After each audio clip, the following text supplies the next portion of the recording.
Copper is the core conductive material of PCB. Without it, a circuit board is just insulating plastic. The copper thickness of a PCB is measured in ounces, ranging from 0.5 ounce to over 4 Oz, which directly determines current carrying capacity, heat dissipation, and signal integrity.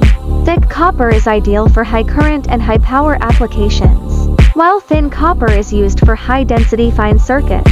Different copper foils also have unique advantages. ED copper offers high-cost performance. RA copper is perfect for flexible boards. And VELP or ultra-low-profile copper is used for high-speed and high-frequency applications such as 5 grams and radar.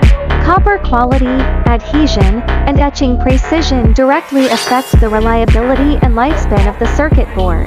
Kaboer provides 0.54 Oz plus thick copper, flexible copper, and high-frequency low-loss copper solutions, combined with precision etching and strict process control to deliver stable, efficient copper PCBs for all applications.